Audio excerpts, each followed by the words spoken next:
magicians, I don't think we ever really sort of just say, oh, I'll do magic, and then grab something. I think that at some point we say, I want to do this, and the result I want is this, and the reason I want to do it is this. And so, nothing's ever promptu. And I think what Jeff is kind of looking at is, what do we do to make sure that we can make it look promptu? What do we do so that it looks spontaneous, even though we've spent months making it work? That's my one thought. So you're talking about context. What's the context in which we might perform? Or are we imposing magic on the people who may or may not be interested in seeing it? I think for me, that's one of the issues, is I've always got a few things in my pocket, in my wallet, and so forth. But I hate to walk up to a stranger and just start doing magic. That doesn't work for me. And so, Mike, you don't do it. You don't do magic that way, if that's your reservation, right? I'm sorry? So if that's the case, then you don't do magic spontaneously, or just walk up to someone without some kind of. Well, if it comes up in a social context where we're, and something is said about my being a magician or magic, and then someone invites me, to do magic, or says something about doing something, then yes, that's okay, as far as I'm concerned. Okay, all right. Let me ask you then. Given that as your context for performing, yes, the situation as it presents an opening for you, then what do you have in your pocket as a response to that opening?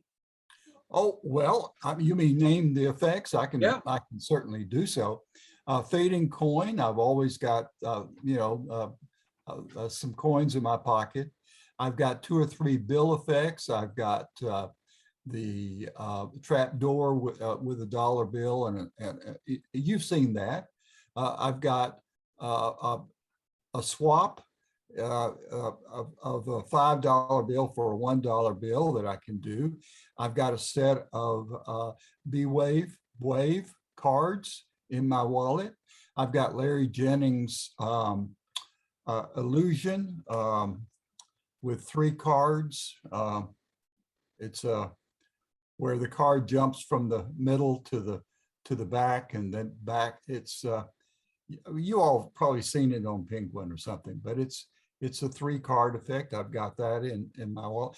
I've always got a couple of cards in my wallet ready to do card warp, that I can do. So that'll give you some idea of the kind of stuff I have. Mike, that's not a short stack. Oh, no. I don't unload it all. No. But that's normally what you're prepared to do. I'm prepared to do that.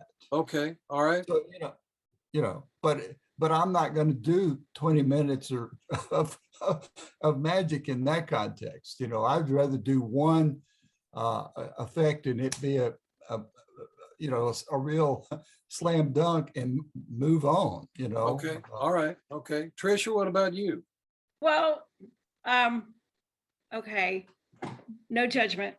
I have taken to throwing 2 Svengali decks and a regular deck of cards into my briefcase or purse, because the Svengali deck lends itself to so many different things. Yes. And one of my favorite tricks with the Svengali deck fooled my IBM ring, because you pick the card. I mean, of course, you don't tell them like I just told you. And then when they put it back in, you separate. And Jeff, I'm not using the lovely table you gave me, but you separate them into 2 piles. One. They pick a pile. You sure it's that? And they keep picking one pile. You keep separating.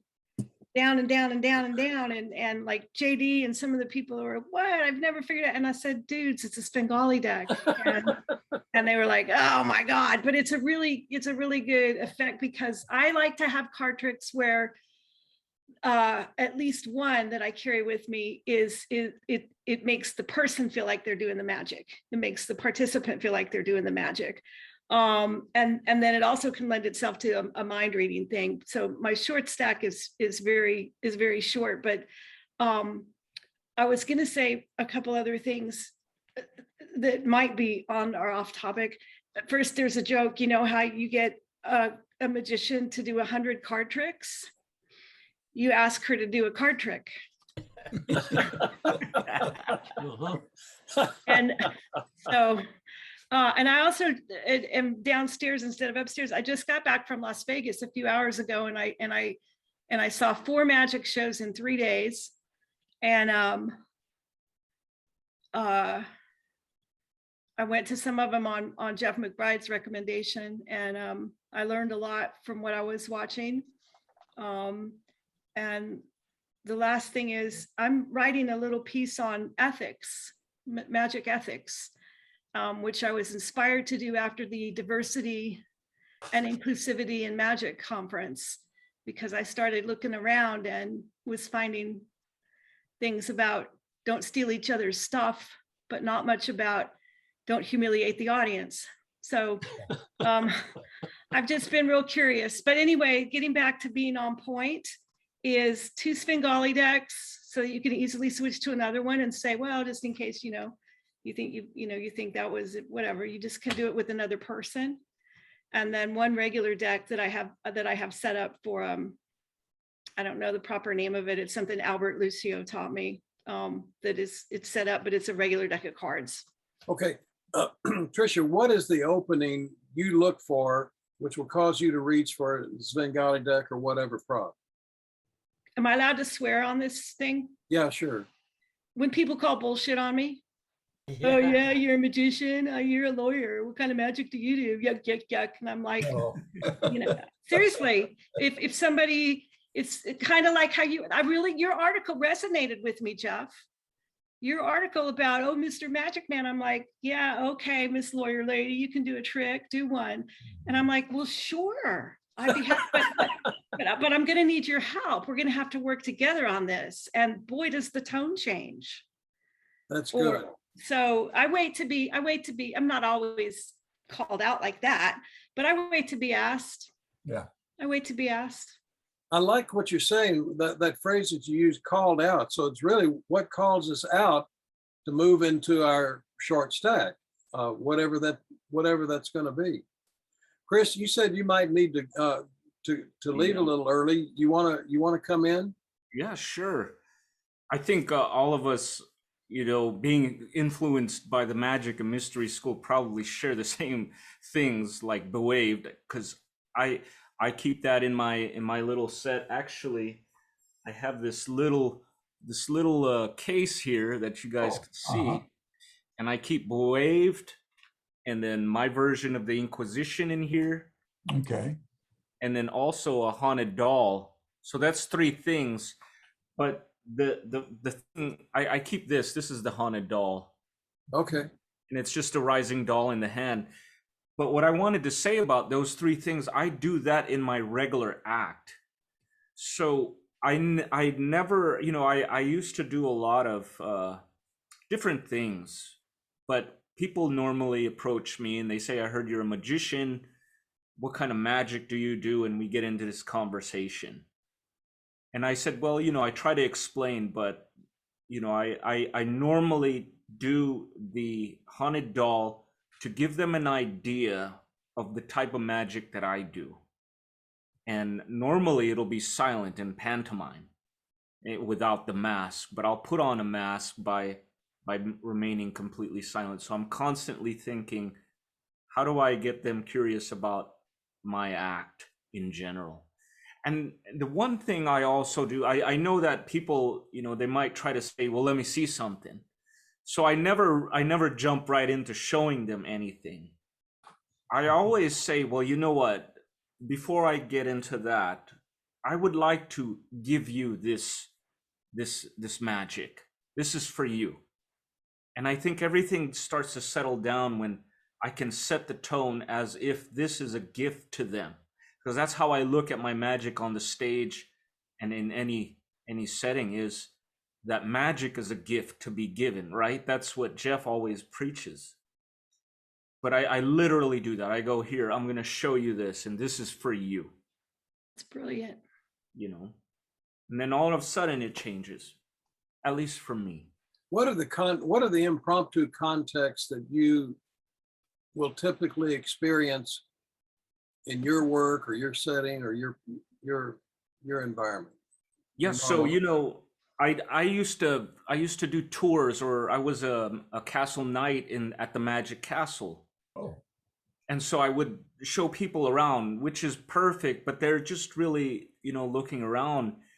And I would choose a room and I would say something to the extent of, you know, this room is very special. It has a lot of the energy of the old magicians. And, you know, would you guys like to experience that? And some will be like, yeah, let's do it. So I'll show them this. I go, do you know what it is? And they'll say, oh, it's a voodoo doll. I'll say, no, it's just two pretzels put together. And immediately they're like, oh, you know, it's something fun. So I'll put it in my hand and I'll have them kind of raise their hand up over it. And I'll say, feel the energy in the room. And then slowly it rises, rises, and then falls down. And then, you know, I usually have this little rose connected to it. So what I'll do is I'll break off that rose from the arm and I'll give it to them. as a gift. Yeah. As a gift. Mhm. But I always had a problem with just, you know, introducing magic, you know, cold. At least I did. But I always kind of have a conversation about magic first to see how they feel. I love that, Chris. That is amazing. And it also ties in Larry Hawes's gift magic, right? Yeah. That's Thank you. That's brilliant. That's good. Mr. Mayor. Well, in my former career, you know, it was not unusual to my staff especially say, well, you know, the mayor's also a magician. And so I always had B-Wave with me. Yeah. And then I would use that because, you know, you want to show them something, but not go overboard because you want to make them focus on, we still want this development built in town. So, but the other thing is when I go to the elementary schools, or for 12 years, I was the president of the board for the Texas School for the Deaf. And so I would always go to the meetings early and I'd go over to the elementary school or the middle school, and they knew that Eric was a magician too. And so I always had a thumb tip with the silk and would do that for the kids. So a little impromptu, especially if the principal told them, and you know, the mayor is also a magician. And so I'd have to do something a little quick and then talk to him about school. So always a thumb tip with the silk and B-Wave. Okay. All right. So your context is all usually set up for you. Somebody is there to introduce you then as a mayor. You have that with you, I suppose, wherever you go. Is there Suit any bucket. is is there any informal setting where you Always don't- wear a suit. There you Is there any informal setting that you would use or that you've experienced where you don't have that initial introduction? No one knows you're a magician. Well, and this would not be where I was speaking or anything. This would just be when we were having a meeting or we would be doing a walk around. And, you know, a lot of folks in town, the 50,000 citizens, knew that their mayor was also a magician and a clown. So we did have a guy in town that liked to say the mayor is a clown. He put that on his little electronic billboard. He was not a fan. He didn't vote for me. And so it was widely known, you know, that that's what I did. And so it was not unusual to go to a chamber luncheon and you're standing there and say, Mayor, show us a trick. So I mean, that was the impromptu. And I would always have B-Wave with me or a deck of cards if I wanted to hide B-Wave in the deck of cards so I could set it up. But those were kind of my go-to things. Okay.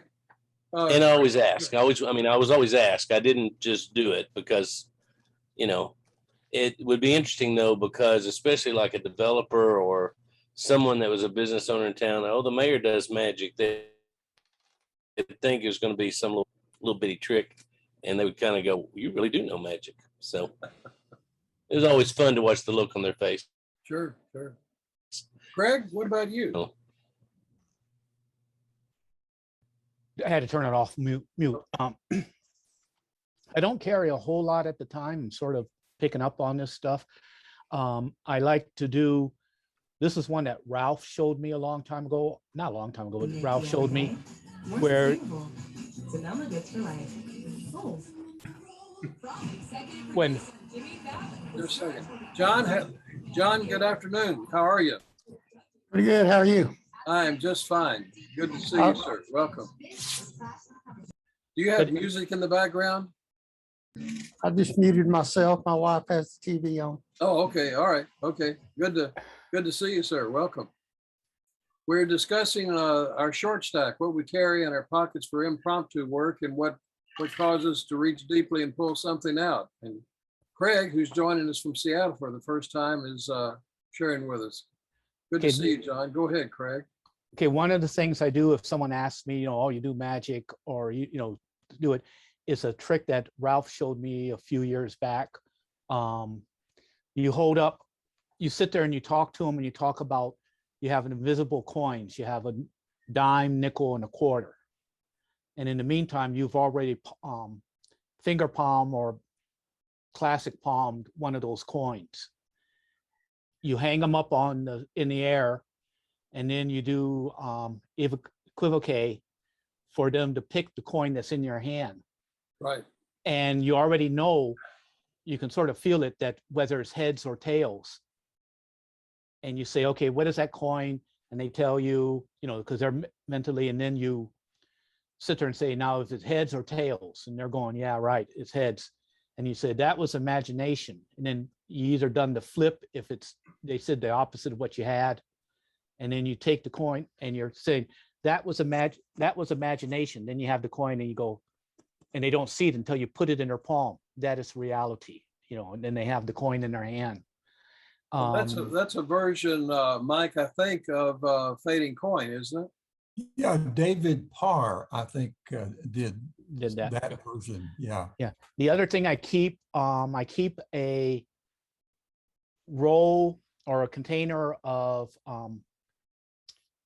dental floss. I was having a senior moment there. Dental floss, and I have it pre-prepped for doing the gypsy thread with it. So they asked me and I say, well, I can't find anything. Oh, here's the dental floss. Maybe I can do something with that. And I start tearing off pieces saying, you always end up with short pieces when you're going through the roll. And the first one I pull off is the one that's underneath the lid that has the rolled up part in it. Then you roll them up, act like you're sticking it, and then I have them grab the end and pull it. And it restores the dental floss. So I talked about, this is a way you can use up those last pieces when you get to the end of the roll. And it's. Greg, do you know the provenance of that gypsy thread, where it comes from? Oh. It's Lonnie Chevry from Abilene, Texas. Oh, okay. Yeah. He introduced that a while back. So he did he introduced the gypsy thread, or yeah, okay. No, the gypsy floss. Floss, yeah. But you can just use a regular roll of floss and just run through it. Yeah. I think Trisha had her hand up. I have a question actually for everybody.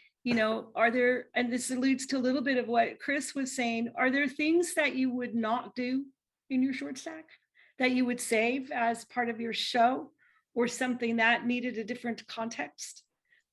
Just, we don't have to go back all around, but if anybody wants to add that in, that would interest me. If there's something you wouldn't want to be impromptu and, that maybe had either different meaning or come see me do that, or something that you wouldn't just do. Who wants to pick up on that? I can make a brief comment, and that is, I used to carry B wave, and I sort of still do, but it's the third piece that I have, and I would only do it if I'm getting more involved in something. Yeah. Yeah. Okay, because what I tend to have is I mean, I look, usually it's, what do you do? Oh, I'm a magician. Oh, I love magic. Could you show me something? And I talk a little bit, and then I grab, okay, and I say, can I borrow $1? Can I borrow $1? And I either use my money clip, which has money in it, or yeah, sure, or I've gone to the $100 bill switch. Okay, so I take their dollar or the dollar I get, and I do a $100 bill switch to a $1 million bill, because I give them the bill, and that's the one that I say, oh, I'm a magician. If they ask for anything else, then I go to what I call paperclip sex, which is then taking that dollar or the bill and do Bill Bowman's. Most people don't know Bill Bowman is the one who developed this, and that's that Z fold with the paper clips in it, and you pull it, and it comes up, and so if you get two paper clips and money involved, they get connected. But those are the two that I have, and then if they're into something, they want to see something more, I go into Wave. Tricia, I use wave, a big size wave in my stand-up act. So I try not to do it too much in my impromptu work, but if need be, I can do that either way or both ways. So. Well, and sometimes it's logistics. Like I used to carry Judge Gary Brown's either Death Lends a Hand, or I believe with the cards that anyway, but that became too much close up, and you can only do it once, and people want to look at the cards. So Right. I mean, it's a great in when I perform it, but it's not something that I would do impromptu. So logistics dictated that for me. Yeah. Yeah. Okay, Braden, what about you? Well, how's my audio? Is it okay? It's great. Okay, good. Well, that's a great question, Tricia, because I was primarily a card magician. And then when I started doing parlor and stage things, I got down to 2 card tricks. And one's kind of like a throwaway card trick because it's part of a confabulation. So I guess that one doesn't count, right? But so I do a lot of card magic when it comes to my close-up set. Because that's just what I love. I love the Martin Nash stuff. I love the Leonard Green stuff. I love all that kind of stuff. So they get kind of that aspect of the magic, kind of more of the card work, if you will. But I love this conversation. I love, Jeff, in your article, you said a forethought, which was great. And then Ralph mentioned the premeditation. And I love this idea. If you take out malice from the phrase, magic aforethought, and I think Tricia knows what I'm talking about there. But I feel free to use that, anyone, if you want to use that for a title or something. But magic aforethought is always stuck in my mind. And I'll just give you some examples. The first is I do a lot of card work. So I'll start off with a routine where you can have multiple people select a card, usually just 2. They select their cards, and I say, hey, it's going to jump and land in the card box. And of course, they don't believe me. And then all I have to do is open up the card box and pull out the Joker, right? Well, in Vegas, this is a wild card, right? That whole thing. And then you can make the first person's change, just like that. Right? And then if you snap, you get the second person's card just like that. And of course, if you take it and blow on it, You get the Joker. So you can end there, and if you wanted to, thank you. And if you wanted to, you can do a callback, and go to the deck and see if they can pop out of the deck. But that's the first part, and then the second part. So now I'm finding their cards, but to Trisha's point, how can we empower this? So now I want you to find my cards, and I give them the deck, right? And what we're building to is a force. Because a force has gotten me out of every jam imaginable. And I'll tell you a good story about that to kind of end this. But you give it to them, and they start shuffling the cards, and they do whatever they want and however they want, and then you just have them deal down. And I say, hey, I want you to think of my cards. That would be the 8 of spades and the 2 of spades. Just think of that and deal down as you think. 8 of spades, 2 of spades, 8 of spades, 2 of spades, 8 of spades, 2 of spades. So they do this. They can do top, bottom, middle, right? They can just keep going until they stop.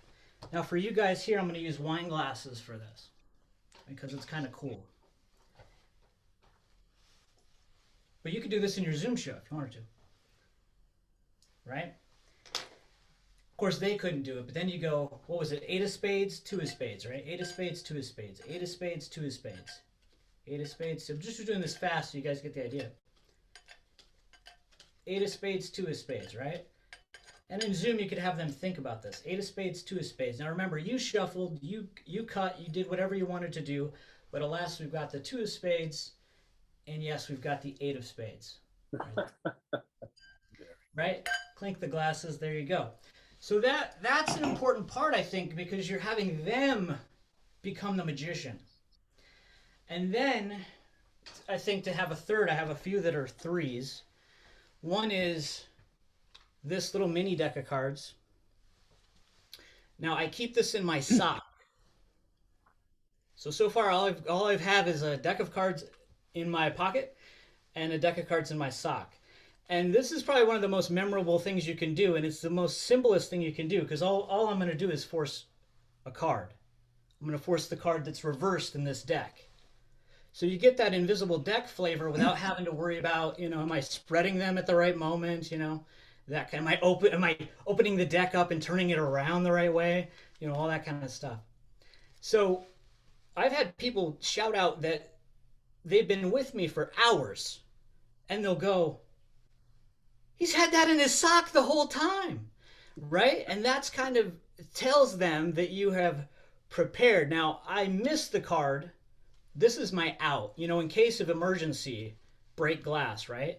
And what's great about these little mini decks is you can take, when you do your meat freezing and packing your meat, you can put one of these, you reverse the card, you pop this in to the little machine, put it in the baggie, and shrink wrap it, right?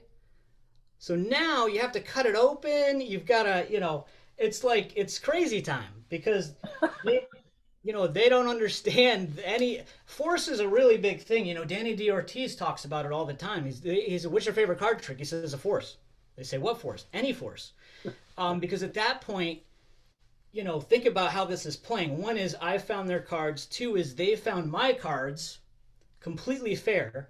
They're not really paying close attention to the force. It can be one of the worst I do all sorts of different forces, but one could be, just you go through the cards like this. Just put your finger on one, right? And you pop it in, and boom, you've got your force card. You can get real crazy. Crisscross force, turnover force, all of that kind of stuff. But I'll tell you what's gotten me out of a jam more often than not is this Sharpie. I was in Orlando, Florida. I was at a bar. And how I often get into magic is because other people are asking me to do magic, right? See you later, Chris. Appreciate you. See you later, guys. Answer title, Chris. See you there, Chris. For you. All right. All right. I think that's a qualifier for a FISM. It's just me. So you have this Sharpie. So I was in Orlando. And my friends were like grabbing people from the bar because they just want to see tricks and tricks and tricks. And they grabbed this biker guy and brought him over. And I was doing some tricks for him, but he was really being a pain in the butt. and he was grabbing the cards. He was saying it was over here. It was all that kind of stuff. And so I just decided, you know what, I'm going to force.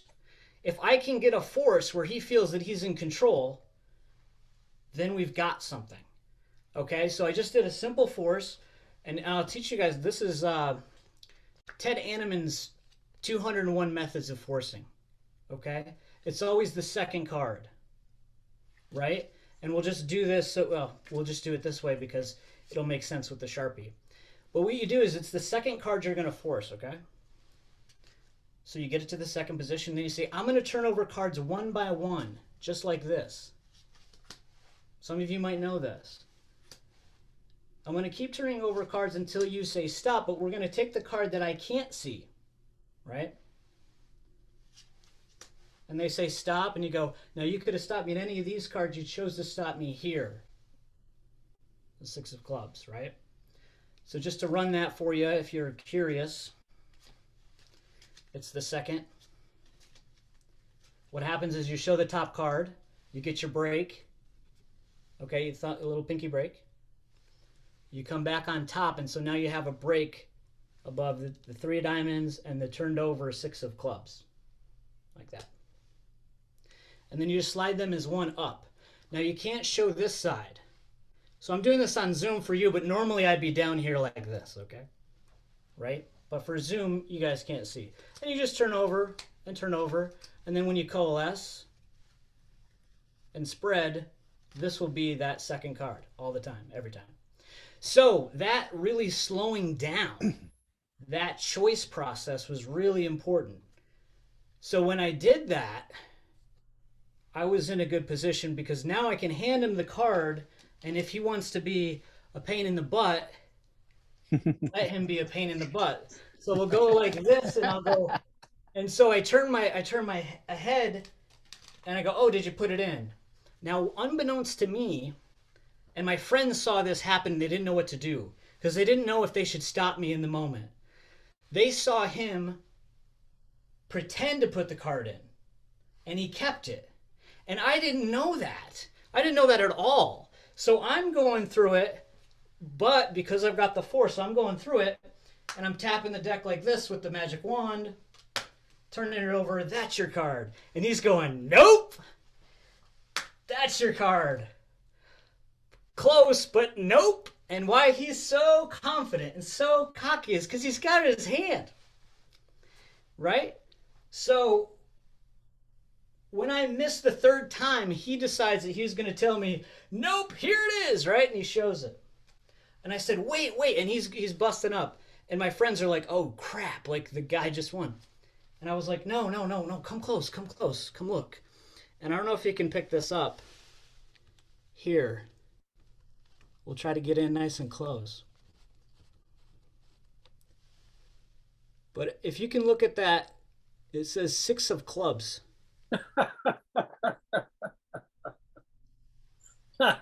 And then we embraced. It was like the matador, the bullfight, and then the hug. And I'm like, why am I hugging this man? I don't know, but it was a lot of fun. That's great. That's great, Braden. Mark Mirchin and John Klein, come on in here. We're talking short stack here. What motivates you to, what do you have in your short stack for impromptu, and what's your motivation for choosing those? Okay, well, short stack started a long time ago. For a long time, I was a technician for AT&T and working outside in the rain most of the time. And so cards really weren't an option because, one day in the rain, that blows a whole deck right there. So I carry around the chain and the ring and do a little 3-phase routine with it. So, and usually I have it with me wherever I go. There's not often that I don't have it with me. And then my second favorite is Mental Monty out of Diamond Jim Tyler's Bamboozlers. And I do that with their deck. If I have a deck of cards, I can do it with my deck. Most of the time I like to ask, and it's like, do you have a deck of cards? We'll use your cards, because the whole trick, there's no setup to it. It's all very natural, very free flowing. And so, and I'm sitting here listening to how you get into it, because I'm not one to really impose magic on people that don't want to. And some of you know, and some of you don't know, for the last 2 years or so, I've been in very in-depth study on hypnosis. And it's the same thing with hypnosis. I'm not just going to go up to people on the street and say, you're about to go to sleep. That's just not right. So, but you know, I have no problem saying I'm a hypnotist. I'm a certified hypnotist. And so they'll sit there and they'll ask me questions. One of my biggest things is just dispelling a lot of the myths about what hypnosis is and it isn't. But if ever you're around me and I say, you hear me say, well, you really want to see something cool? Yeah, somebody's about to go to sleep.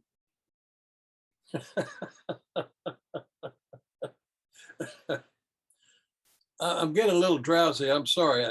Was I the target of that? John Klein, come in here. John is a really popular magician in our Dallas, North Texas area, and has done a lot of schoolwork, libraries, and what have you.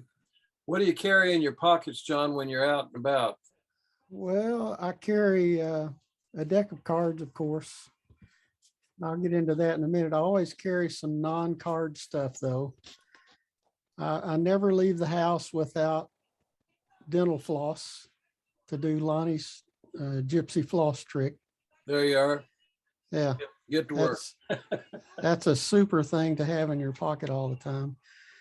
I've got, I carry silver dollars for doing 3 fly. On my phone, I've got a couple of things I like to do. The digital force bag. If y'all don't have that, you really need to get that. I carry a picture of Lady Gaga eating pizza, and I force those 2 items using the digital force bag. Lady Gaga or the pizza? Lady Gaga, I force them both. Then there's also another app called The Stranger, where you call supposedly a stranger and ask them to name a card, and it ends up being the card that the spectator had picked. As far as card stuff, like I say, I've always got a deck of cards with me. My favorite trick is back in time.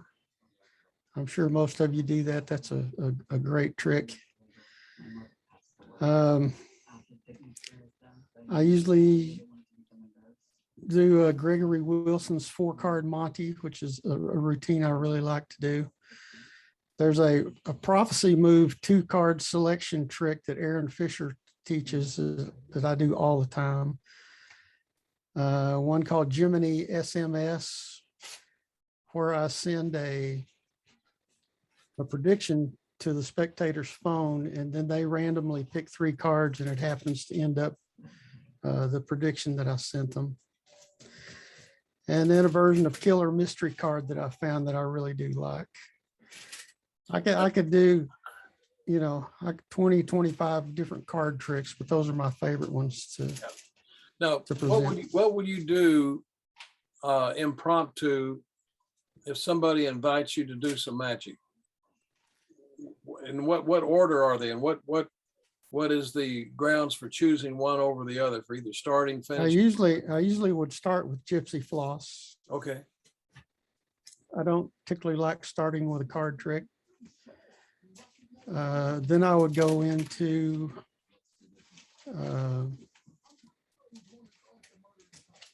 I never can think of the name of that trick. I do it all the time. Back in time. Okay. Then a cards across is one I usually follow back in time with. John, what is the context in which you normally find yourself performing impromptu? I usually wait till someone asks or the subject comes up that I'm a magician. I don't intentionally go into a group and force doing tricks for them. Okay. It's pretty much they have to ask for it.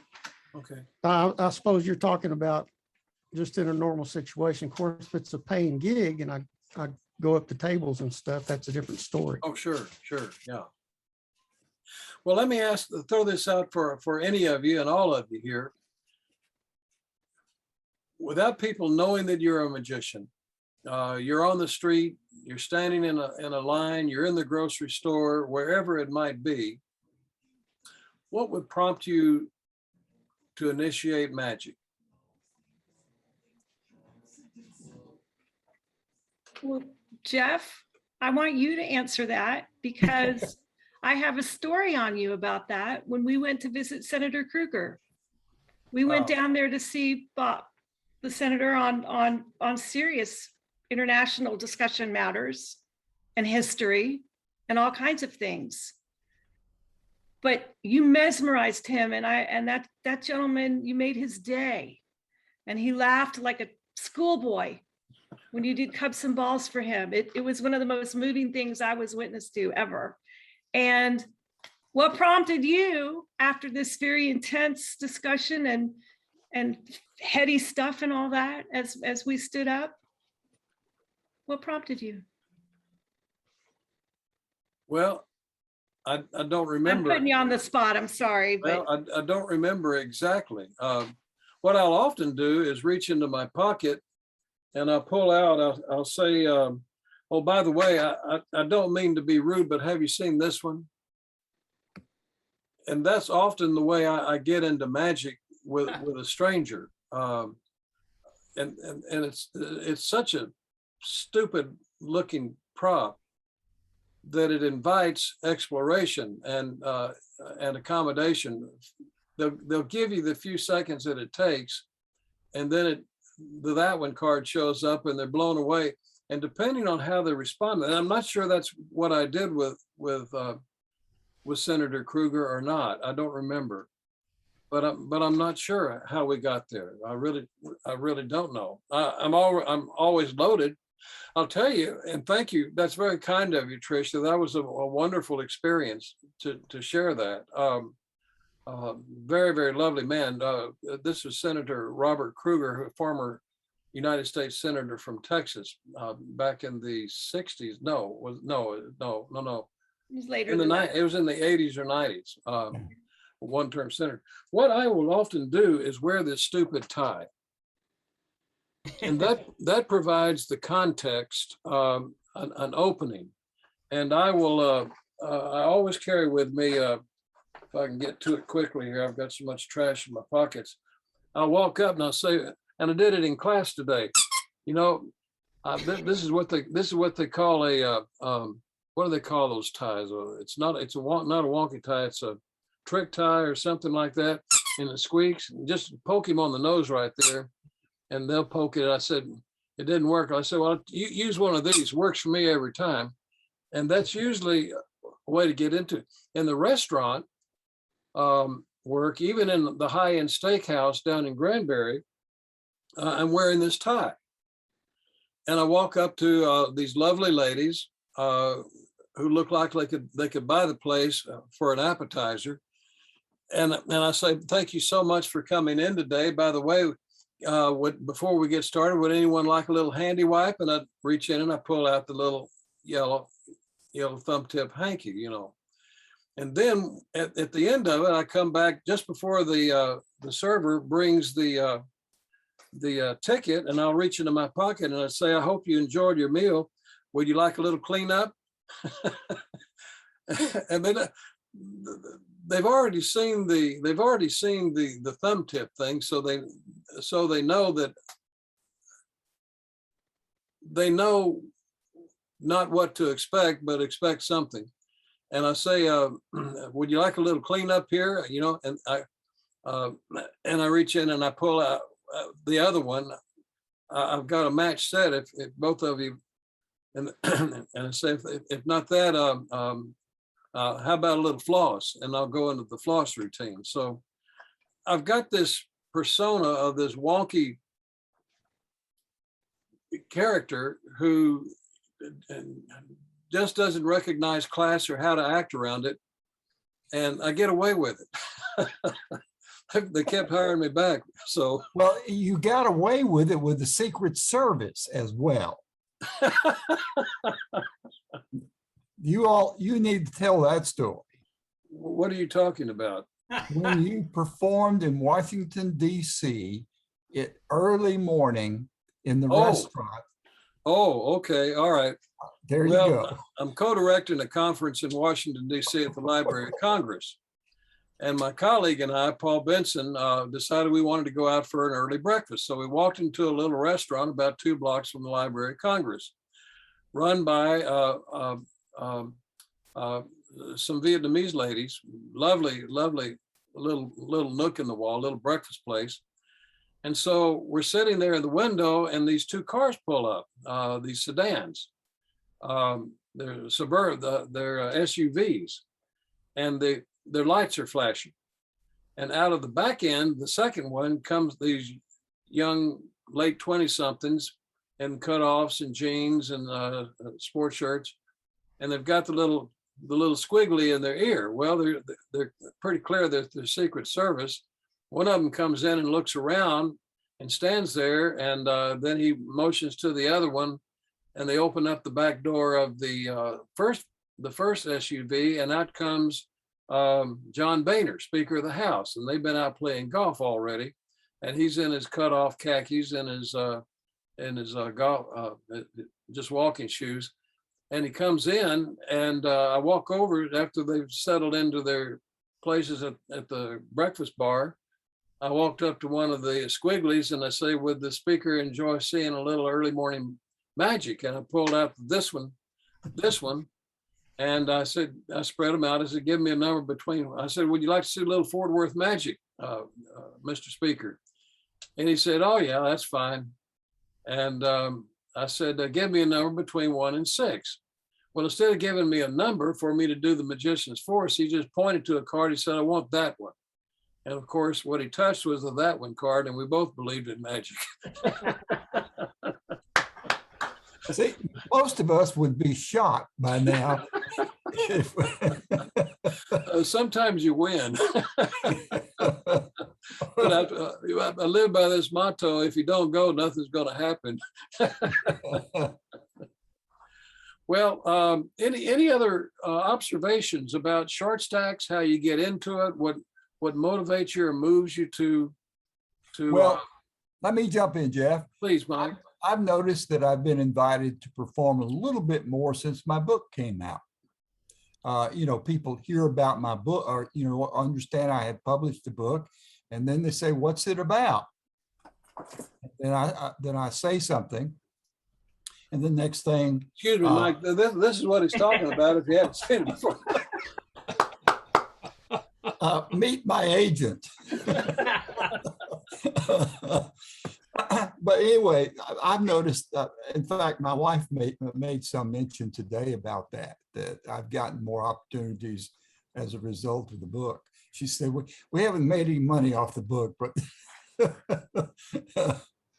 so that's just, I just heard that today, Jeff. So I thought maybe that might be helpful, but it's true, That's great. That's great. So most of you were performing. I'm sorry, I interrupted. Nope, sorry. I wanted to just jump in and just go off of what Trisha was saying about Jeff, for 2 things. One is, now I know why you have the squeakers in your article. I was going through, I'm like, what is he using the squeakers for? It says PetSmart. I have a PetSmart dog toy right here. It's a great Club Mini. I get it, but I didn't get 2 of them, and I was so confused. So thank you for showing the tie. But I want to hear a story about Jeff that I think is legendary for me. I wasn't even there, and I've heard about it. And that was at a gathering that just happened maybe a month and a half or so ago. You want to talk about a guy who has magic aforethought. In the back of his car, he's got a chair suspension. He just whips it out and puts a kid on it, and it's like, whoa! And I saw the pictures, and I mean, that's incredible stuff. You're the guy to be talking about all of this. I think you're putting McBride to shame tonight. So yeah, no, and then mine's in the corner right here. I have one. Well, put it in your truck. And you said to me on the phone, you said, "Braden, Put it in the back of your car. That's right. Put it in the trunk. I was pulling in the back alley here about 2 weeks ago, and the kids next door, the grandkids were out playing basketball in the alley, and they had to move aside to let me pull up, and I pulled up slowly, and I looked at the older kid who's 12, and I said, "Hey kid, you want to float?" I said, "Yeah, man." They knew I was a magician. And I said, "All right, guys, get ready." So I floated them right there in the alley. See, Leslie's your suspension. There you go. Jeff, I'm sorry, but this is what I teach my grandson. Is called stranger danger.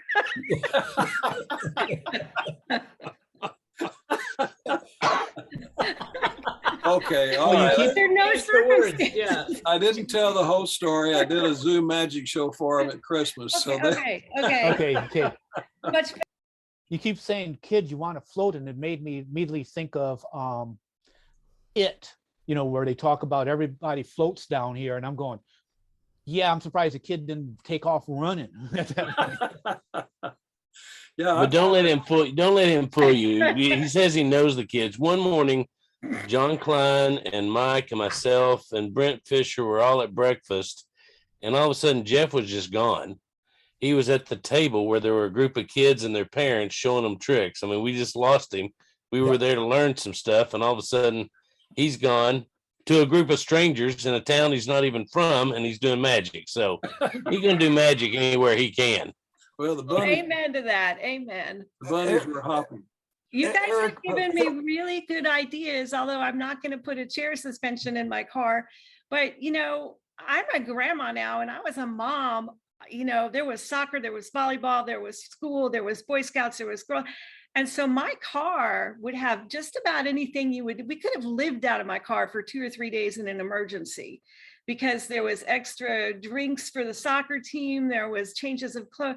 I just need to do that with my magic stuff. Yeah. I just need to make sure I put like a box in the back of my car that has a whole variety of stuff. That's brilliant, you guys. I don't think of that. That's Load it up, Tricia.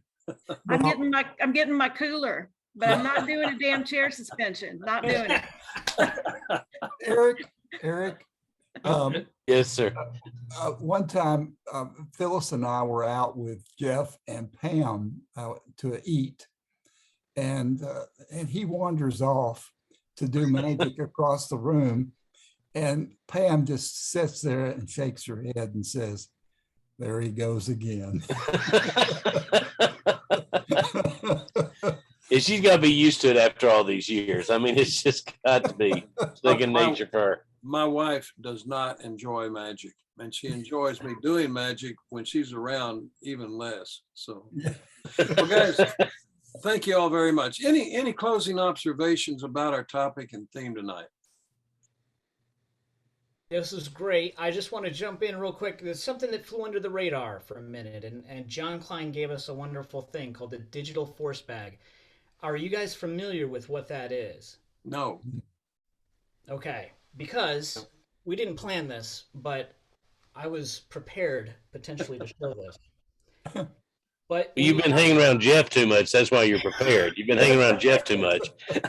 That's right. It says, anyone want to float later? This one, yeah.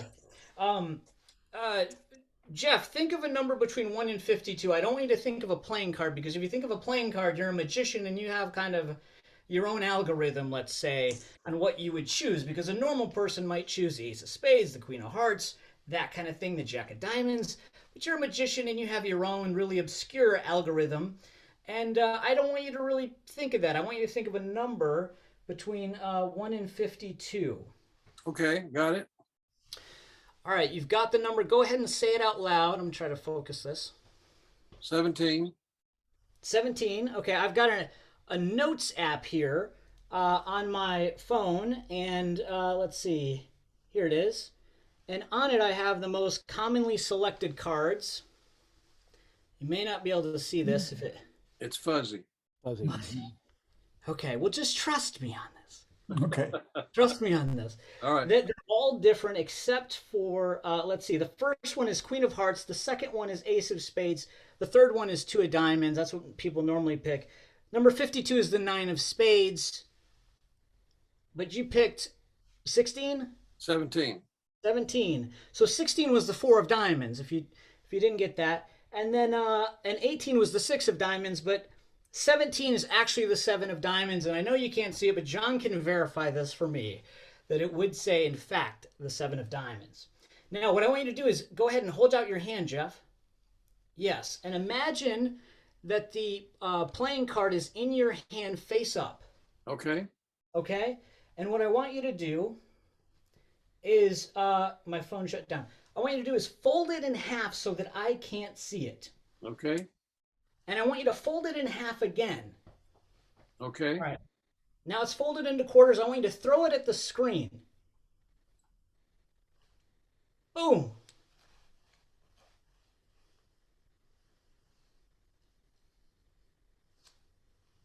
Right there.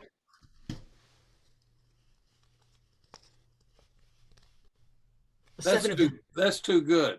All right, I'm gonna go through something that's a little like there's a little extra here. So if you get one of these wallets, and you can get a this is on Amazon. It's called a Dream Wallet. A Dream Wallet, and what it is something that I've learned.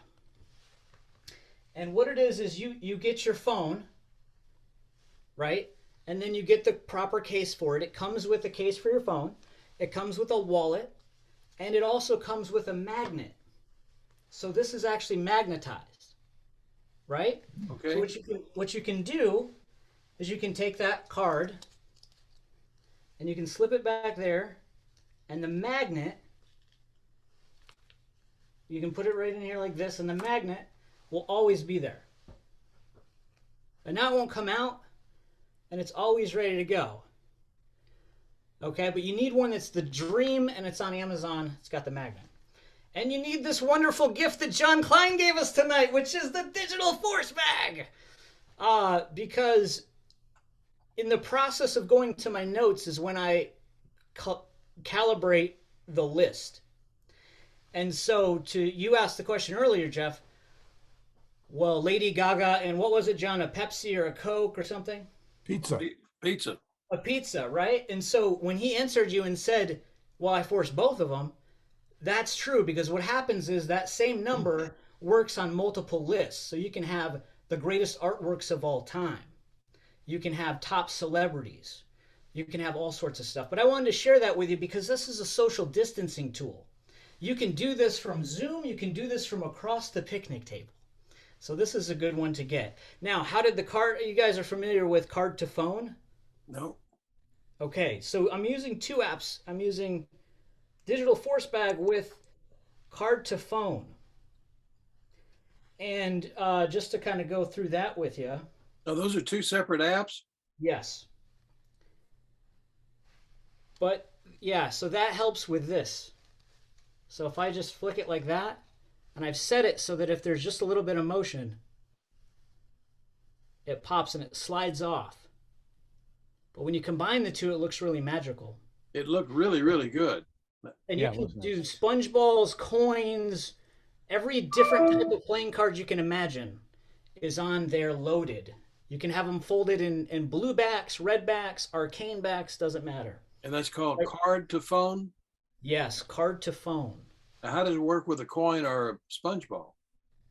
Same way. So you just program it so that you can have a $50 or a quarter or a sponge ball image. And But then you would those are all options under card to phone.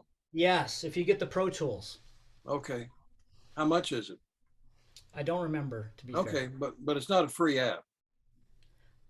I think part of it's most apps are this way where it's free and then everything is pay extra for this thing and that thing. So Okay. it may be a free download, but then you have to pay extra for Pro Tools. Okay. All right. And what was the other one? Card to phone and Digital Force Bag, DFB. digital force bag. Okay. Card to phone is $4.99. That's great. Worth every Thank penny. you. Yeah, the Okay. Digital Force Bag is $35.99. All right. All It's right. worth every penny. Thanks, John. Thank all of you. Yeah. Well, maybe this gives us some ideas for our next meeting. So what are we going to do next month? This is a good question, Jeff. I want to invite everyone Friday. We're doing a Thinking About Magic episode. It's a live stream on Facebook. I do it with Chris Heron Faust, who was gracious enough to spend some time with us here this morning. But we had Mike on talking about, he just wouldn't stop talking about his book. This week is going to be Jonas Kane, and we're talking about engaging our audiences. And the magic of this live stream is that you are the fifth panelist. So when you show up, we engage you as well. You can interact with us and ask questions. So if you go into Facebook and put in Thinking About Magic, you're going to find our Facebook page. Thinkingaboutmagic.com is also our website. I don't have a topic for you, Jeff, but I did want to get Ralph's website as well. So can we plug that? Yes, Ralph, can you share that with us? Oh, I guess if I have to. I'm going to post it on our Mid-Cities Magic circle and our resources. Because magic always happens to me, I never do magic. The website is magic, MAGICK. That's the old English way of spelling magic. MAGICK happens.com. Now realize that will take you into this strange wall with stuff in it. And so I think that came up right, magichappens.com. Yeah. And the article that Jeff sent you is one of the pieces in there. Well, folks, you will really enjoy browsing Ralph's good work there. I strongly recommend it. I became immediately absorbed in it. It's good stuff. Despite his disclaimer there, Ralph, thank you very much. And Craig, thank you so much for coming on. I'm going to add you to our mailing list. We'd love for you to keep coming in. We meet informally. We're not a club. We're not an organization. There are no dues. We don't have any officers. You're seeing what it is right here. It is no more than what it is, although we do have a website where I can post the information for the next meeting. And I've been waiting to watch you guys eat. You know? Well, in fact, I called Carla over at Golden Corral just yesterday to tell her that we weren't coming in. I'd scheduled us at our Golden Corral, which is normally where we meet live, but I've determined we're going to bring the computer, and hopefully they'll have a Wi-Fi sufficient to strong enough so that we can project it and continue to go. Yeah, and if you go to the website, you can see a little bit of that. But it's called midcitiesmagiccircle.com, I think, or .org. You can try either one of them. I think it's .com, midcitiesmagiccircle.com, and see it there. And I always post immediately after we finish now what the topic will be for the next month, so I don't have to come in 2 days before and get somebody to remind me. What do y'all want to do next month? Well, of course, we could always do, holiday themed magic. And so the magic that we would be talking about would be, I don't know what you talk about in October. Well, it'd be Halloween. Halloween? Wow.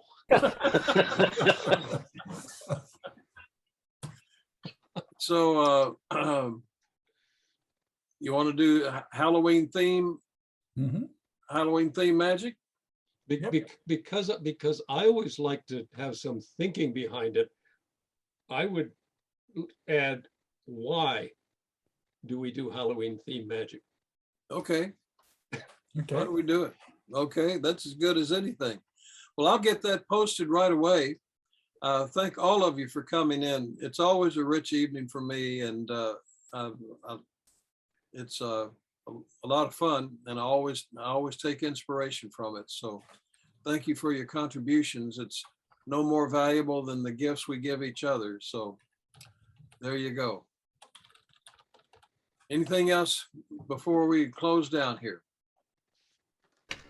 Just thanks for hosting it, Jeff. It is good to get together like this. Yeah, yeah. Well, let me add one more thing to it. And by the way, Eric, this is what I was going to call you about.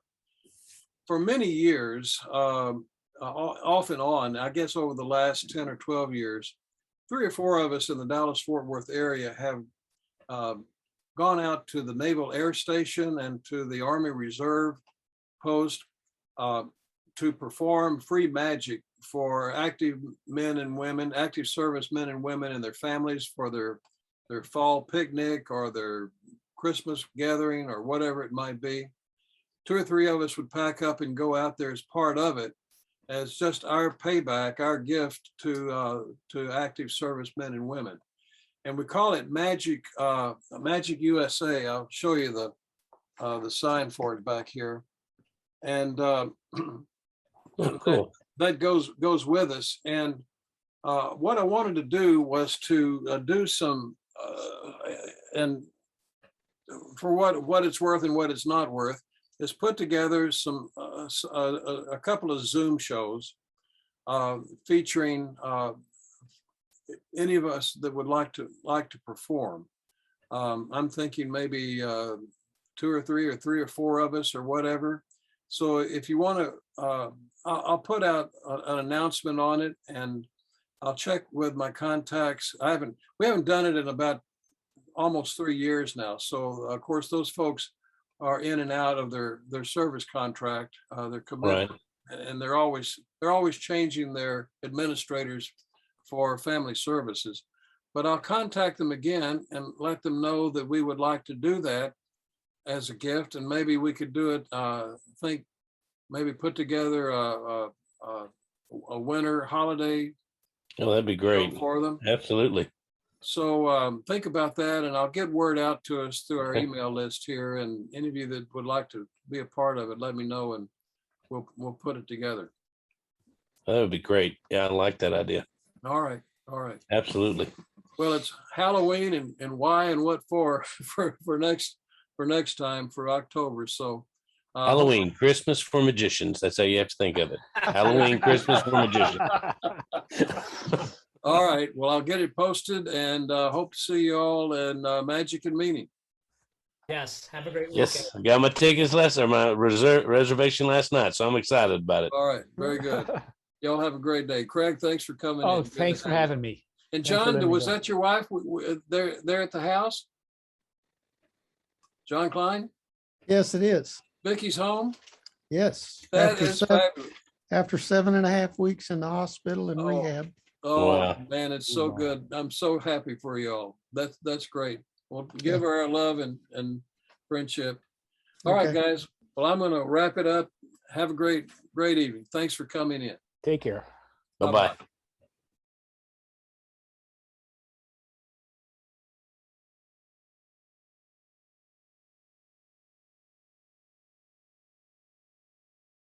Bye-bye.